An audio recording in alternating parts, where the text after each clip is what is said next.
The Hidden Hand. The sun rises over the United Nations headquarters in New York City, casting its golden light onto the gleaming glass and steel of the building. The bustling activity within is a testament to the organization's importance in maintaining global peace and stability. But today, a single event will shake the foundation of the UN to its core. As Elizabeth Knight, a seasoned investigative journalist with the UN News Service, sips her coffee and reviews the morning's headlines, she stumbles upon a story that stops her in her tracks. An anonymous whistleblower has leaked a trove of classified documents detailing the inner workings of the United Nations. The documents reveal a pattern of strange decisions and cover-ups that have been plaguing the organization for years. Curiosity and fear grip Elizabeth as she begins to dig deeper into the story. The documents are heavily redacted, but they contain enough information to suggest that someone, or something, has been pulling strings behind the scenes. She reaches out to her contacts within the UN, hoping to uncover more details and identify the source of the leak. Meanwhile, high-ranking officials within the UN scramble to contain the damage. They launch an investigation to find the whistleblower, but their efforts are hampered by the sheer volume of leaked information and the lack of clear leads. As the investigation progresses, Elizabeth begins to uncover evidence of a secret society within the UN, one that answers to no one and operates with impunity. Elizabeth's life is turned upside down as she delves deeper into the conspiracy. She receives anonymous threats and finds herself followed by mysterious figures. Undeterred, she continues her investigation, determined to uncover the truth and bring those responsible to justice. As she digs deeper, she learns of a secret meeting that is said to take place at the midnight hour in a hidden chamber beneath the UN headquarters. Convinced that this meeting will provide her with the key to unraveling the mystery, Elizabeth decides to attend it in disguise. She spends hours planning her disguise, creating a false identity and obtaining the necessary credentials. Finally, at the stroke of midnight, she descends into the hidden chamber, her heart racing with anticipation and fear. The chamber is illuminated by flickering candlelight, casting eerie shadows across the walls. The air is thick with the scent of incense and the murmur of hushed voices. Elizabeth slips into a shadowy corner, her heart hammering in her chest, as she watches the proceedings unfold. The leaders of the secret society gather around a large, ornate table, their faces hidden behind masks. They speak in hushed tones, their voices barely audible over the flickering candles. Elizabeth strains to make out their words, but they are speaking in a language she doesn't recognize. As the meeting progresses, it becomes clear that they are planning something sinister, something that threatens the stability of the entire world. Realizing that she has stumbled upon a plot of unimaginable scale, Elizabeth knows that she must act quickly. She reaches for her phone, intending to alert her contacts and trigger the arrest of the conspirators. But as her fingers brush against the device, she freezes. The consequences of her actions are suddenly laid bare before her. She may be able to stop the conspiracy, but at what cost? The Puppet Masters. The trail of breadcrumbs left by the whistleblower leads Elizabeth Knight deeper into the heart of the United Nations, and as she begins to unravel the truth, she realizes that the organization she once trusted may not be what it seems. Her hunch is confirmed when she stumbles upon a secret meeting between high-ranking UN officials and an enigmatic figure known only as the Eminence. The room is adorned with intricate maps and diagrams, each one detailing a complex network of financial transactions and power struggles that stretch across the globe.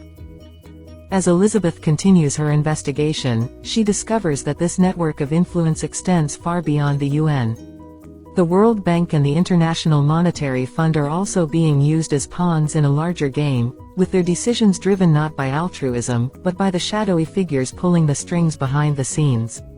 She begins to suspect that there is a hidden organization at work, one that is using these institutions to further its own agenda.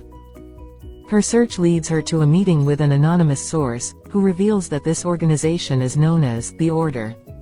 Founded generations ago by a cabal of powerful men seeking to control the world's resources and destiny, the Order has since evolved into a sophisticated network of influential individuals, many of them occupying positions of power and prestige within the global financial and political spheres. The source warns her that the Order is not a group to be taken lightly, as they have a long history of eliminating anyone who dares to challenge their authority. Undeterred, Elizabeth continues her investigation, digging deeper into the history of the Order and uncovering a pattern of corruption and manipulation that stretches back centuries. She learns that the organization's reach extends far beyond the world of finance and politics. They have infiltrated every aspect of society, from the arts and sciences to religion and culture. The Order's influence is so pervasive that it has become nearly impossible to distinguish between their agents and the world's true power brokers. As Elizabeth's investigation progresses, she begins to unravel the true extent of the Order's influence. She discovers that they have been responsible for some of the most significant events in modern history, from the rise and fall of nations to the outbreak of wars and the rise and fall of global superpowers.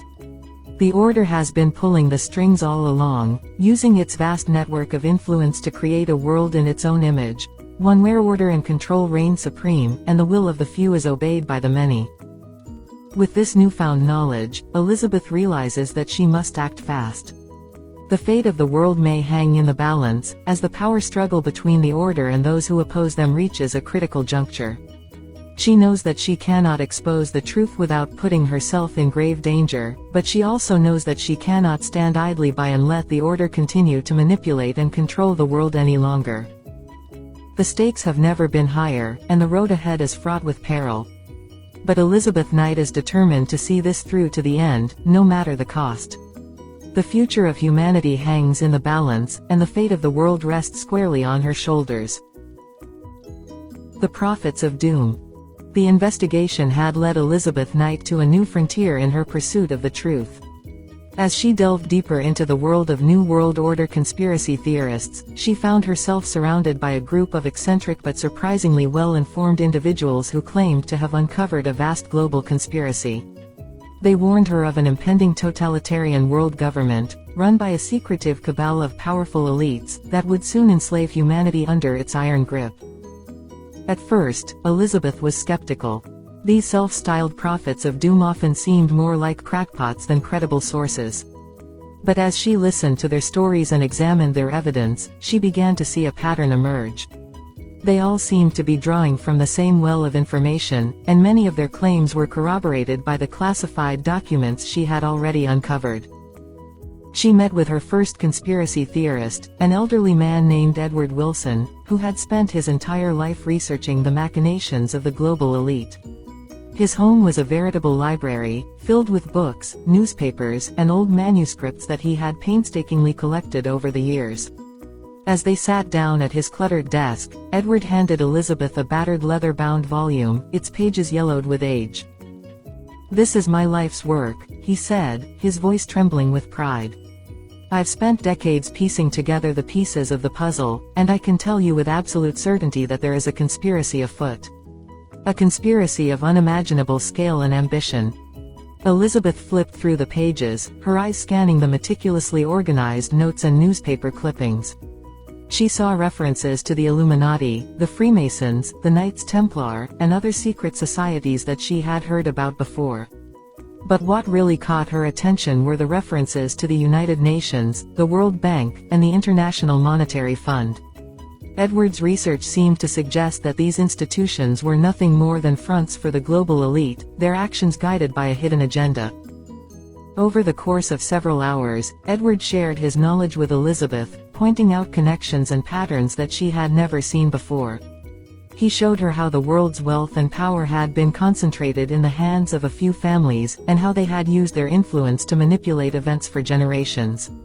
He spoke of the JFK assassination, 9/11, and other major historical events that he believed were part of a larger master plan. As she listened, Elizabeth couldn't help but feel a sense of awe and respect for this man. Despite his advanced age and the countless obstacles he had faced, he had remained tenacious in his quest for the truth. And while she still wasn't entirely convinced of the existence of a new world order, she knew that Edward Wilson had opened her eyes to a world that she had never known existed. The next day, she met with another conspiracy theorist, a young woman named Sarah Jones. Sarah was a self-proclaimed truth seeker who had built her reputation by debunking conspiracy theories on various internet forums. But as Elizabeth listened to her story, she realized that Sarah's skepticism was not born out of cynicism or disbelief, but rather a deep-seated fear of being duped. Sarah showed Elizabeth a series of videos and documents that she believed proved the existence of a global conspiracy. The videos were grainy and poorly made, but they showed unsettling images of secret meetings and hidden agendas. The documents were filled with coded messages and obscure symbols, all seeming to point to a hidden hand guiding world events. As they talked, Elizabeth learned that Sarah had been following the same trail of breadcrumbs that she had been following. They both had access to the same classified documents and sources, and their conclusions were eerily similar. This realization only served to deepen Elizabeth's conviction that there was something to all of this after all.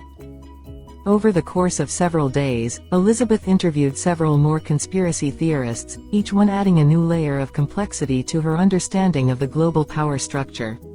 She spoke with historians, journalists, and even former intelligence agents who had all seen evidence of a hidden agenda at work. Some of them were convinced that a new world order was imminent, while others believed it was already here, operating in the shadows. As Elizabeth continued her investigation, she began to see how the pieces fit together. She saw how the global elite had been working towards their goal for centuries, manipulating events and controlling the flow of information. She saw how they had infiltrated governments, corporations, and even the media, creating a vast web of influence that reached every corner of the globe. And she saw how they had used fear and division to maintain their grip on power. As she reached the end of her journey, Elizabeth knew that she had stumbled upon something truly momentous. The truth about the global power structure was far stranger and more terrifying than anyone could have imagined.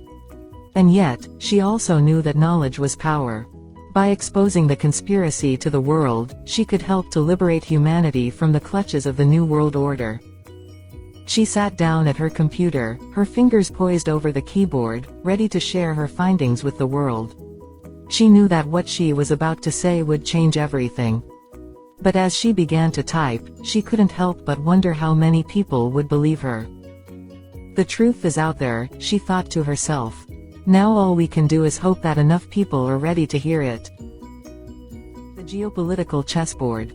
As Elizabeth Knight continued her investigation into the UN whistleblower scandal, she quickly realized that the world was not as she had once thought it to be.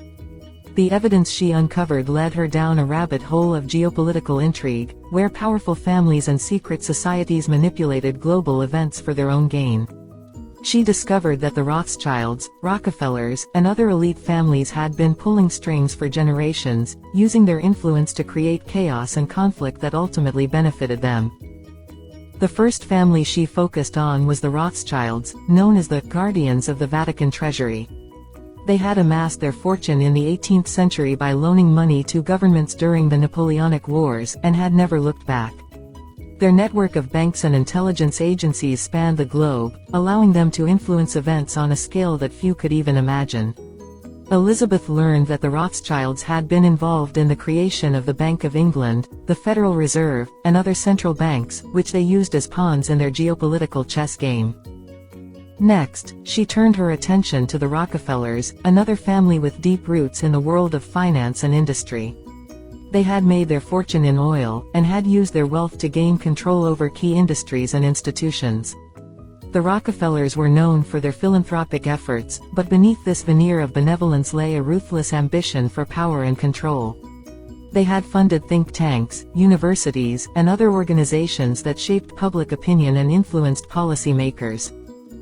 As Elizabeth continued her research, she uncovered a web of connections between these families and other powerful groups, such as the Skull and Bones Society at Yale University, the Council on Foreign Relations, and the Trilateral Commission.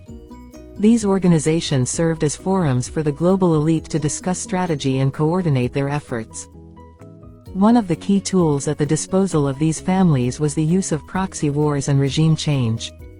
By funding and arming opposing sides in conflicts, they could ensure that both sides would be weakened, leaving them in a position to pick up the pieces and assert their control. This strategy had been used countless times throughout history, from the Iran-Iraq War to the Vietnam War. The final piece of the puzzle fell into place when Elizabeth discovered that the Order, the shadowy organization she had been investigating since the beginning, was in fact a secret society made up of members of these powerful families. Their ultimate goal was to create a new world order, where they would rule over a unified global government from behind the scenes.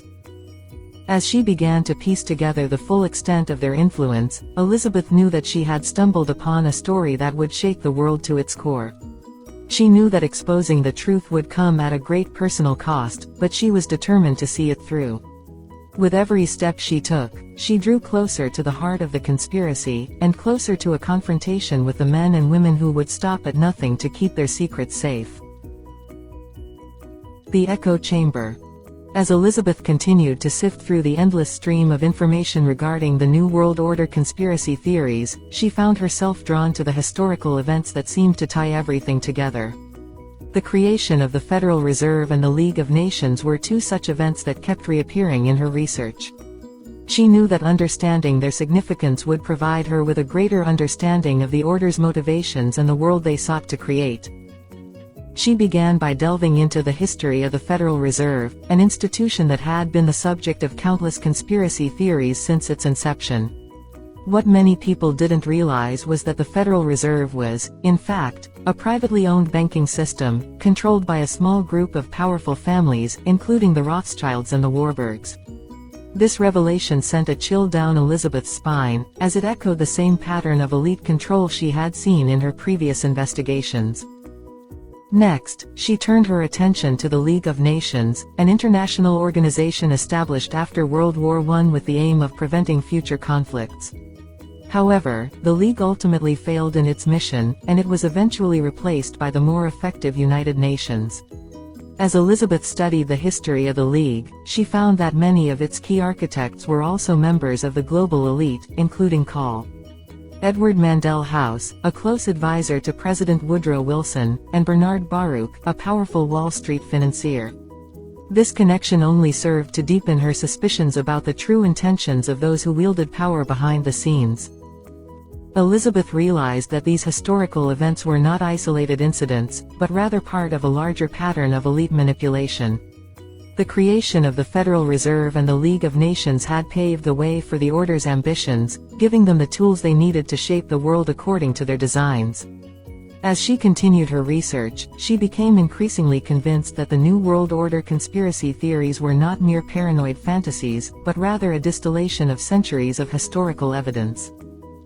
She reached out to several prominent conspiracy theorists, seeking their insights and perspectives on these events. To her surprise, many of them were more than willing to share their knowledge and theories. They spoke of a secret cabal of global elites, who had been working towards a one-world government for generations, using their wealth, influence, and control over key institutions to further their agenda. They warned her of the dangers of letting such a power go unchecked, of the potential for tyranny and oppression on a scale never before seen in human history. As Elizabeth listened to their stories, she couldn't help but feel a sense of responsibility weighing heavily upon her shoulders. She knew that exposing the truth about the New World Order would not be an easy task. It would require not only a deep understanding of history and politics, but also the courage to stand up to those who would seek to silence her. But she also knew that the fate of the world might very well depend on her ability to do so. The family business. Elizabeth sat across from her editor, their fingers tentatively tapping on the table as they discussed the latest developments in her investigation.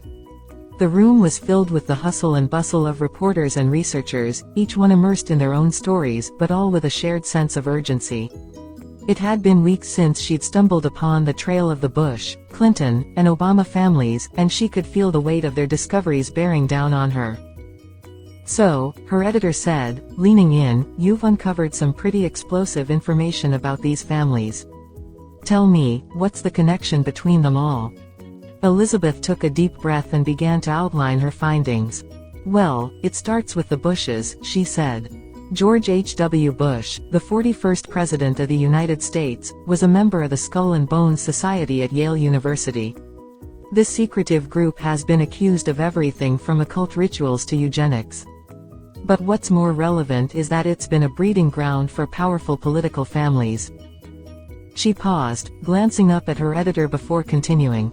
Bush's son, George W. Bush, followed in his father's footsteps, serving as the 43rd president. And his father, George H. W. Bush, served as the 41st.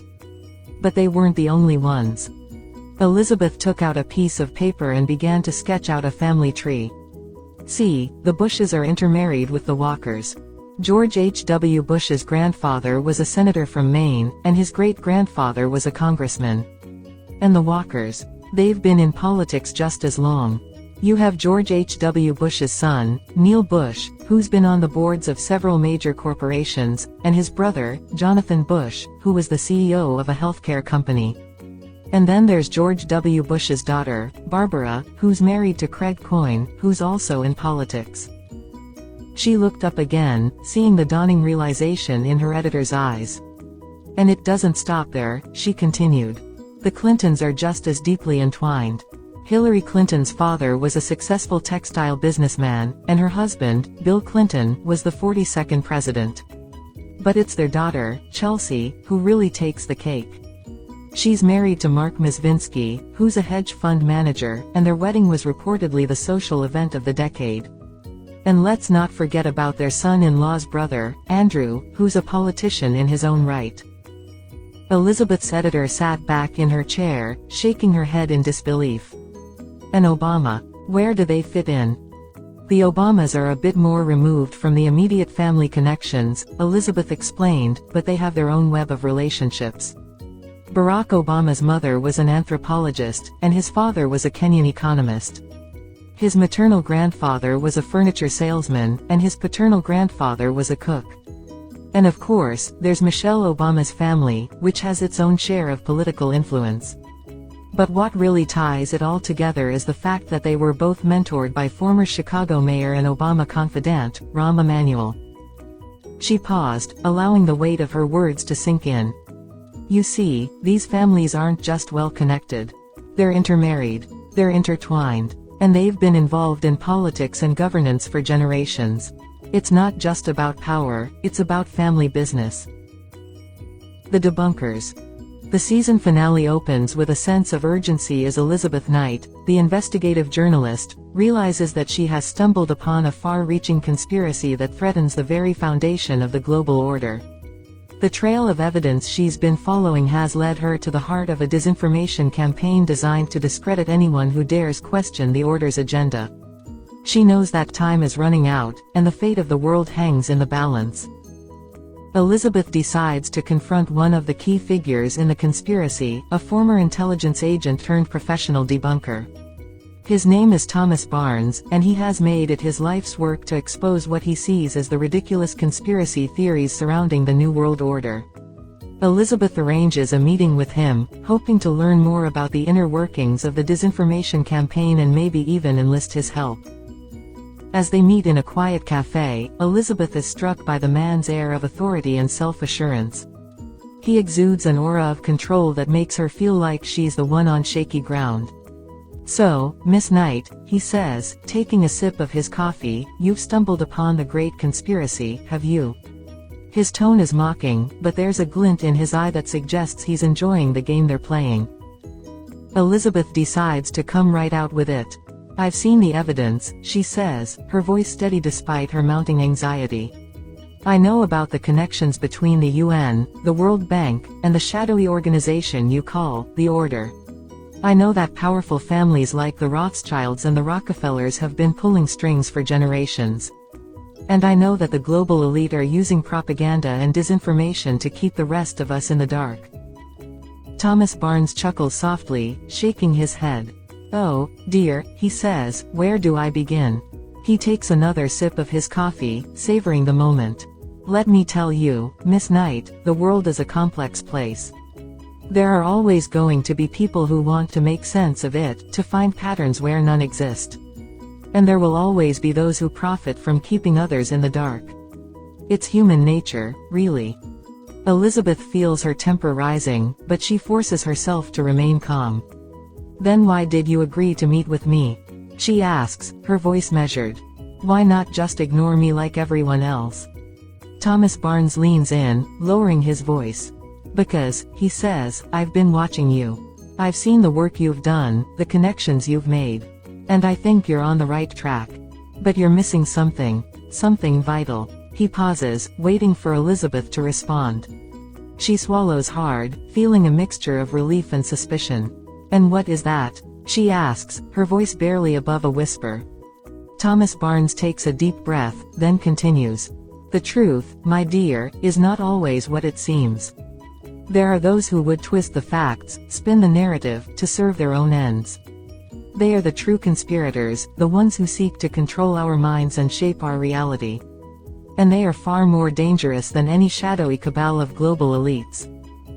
Elizabeth nods slowly, beginning to understand. So, what you're saying is that the disinformation campaign is not just about spreading lies, but also about creating doubt. About making people question everything. Thomas Barnes smiles, a sad sort of smile. Precisely. And that is why your work is so important, Miss Knight. You must continue to seek the truth, to hold on to your sense of certainty. For if you allow the doubts to creep in, if you start to question everything, you will become one of them. And then the order will truly have won. Elizabeth sits back in her chair, her mind racing. She knows that Thomas Barnes is right, but she also knows that the stakes are higher than ever. The choice before her is clear. She can either continue down the path she's been on, trusting her instincts and her research, or she can take Thomas Barnes' advice and become mired in a world of doubt and uncertainty. As she leaves the cafe, Elizabeth's decision is made. She will continue her quest, but she will do so with a newfound appreciation for the complexity of the world and the power of those who seek to control it. The order may be powerful, but it is not invincible. And with determination and courage, she will bring it down.